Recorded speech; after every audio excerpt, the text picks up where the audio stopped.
Now, residents of Tongaat are expected to continue their protest following several days without water. This comes after infrastructure at the Tongaat Water Treatment Works was destroyed during the April flooding in the province. Newzroom Afrika's Karinda Jagmohan is on the ground, joins us now live. Karinda, one can only imagine what this means for the community. What does the local municipality say about repairs to Tongaat Water? Indeed. Well, from what we understand is that the eThekwini municipality has made an emergency plan to pipe water from a nearby dam to this region, but still there's intermittent water supply, and residents, as you can hear, are protesting over this.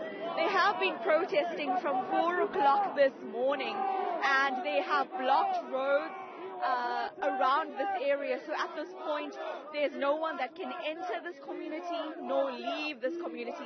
You can actually read some of their signs saying water is a human right, and speaking about the fact that it has been more than 50 days without running water. Let's speak to one resident. Ma'am, if you can perhaps just come here and tell us about what the community has been going through 50 days without water supply. Hi, it's actually 53 days now without water. And it is absolutely ridiculous. The councillors were made aware of what was going on. We don't see any of them out here to support us. At this juncture, Tongaat is suffering. The people are suffering. The elderly cannot be hauling water back and forth from tankers. Private businesses have been very helpful, and we are very grateful for that. But they too are feeling the pinch of it. So the delivery from municipal tankers has been so inefficient.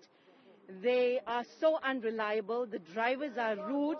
They come here without water in their tankers, and people cannot take it anymore. That is why we've gathered here at the toll to make a statement and tell the government, you know what, you need to step in and sort out your councillors and your municipalities.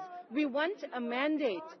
Because Tongaat cannot go on like this. This little town needs to be taken care of. It has such a rich heritage in terms of the sugar industry, and yet it is so neglected.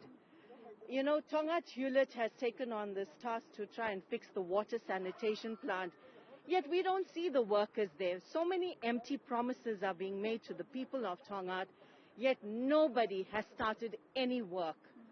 So this will not end. We will not stop. There's talk that an emergency contingency plan has been made and there's intermittent water supply. Are residents seeing some water throughout the day, or is there nothing at all? In total, what we know is that there are maybe 3 roads that have the intermittent water supply. However, majority of Tongaat doesn't have any water. The CBD has nothing.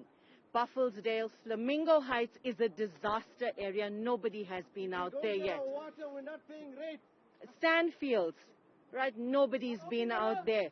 Fairbreeze, no one's been out there to assist yet. So majority of Tongaat does not have water.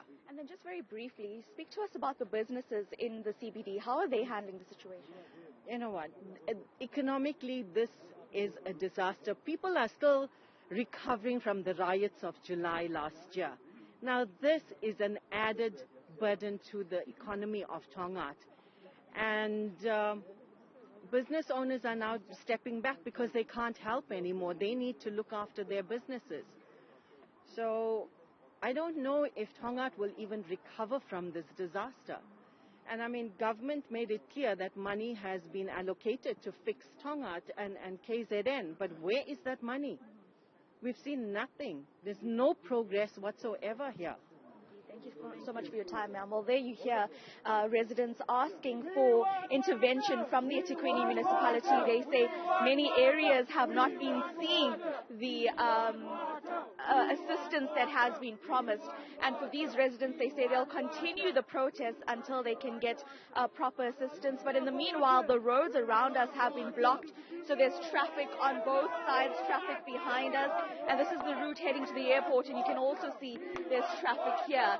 The residents say they'll keep protesting until there is proper intervention and at least to get water tankers to be more frequently coming to this community. Yeah, Karinda Jagmohan, thanks very much indeed for that update. The residents there, 53 days without water.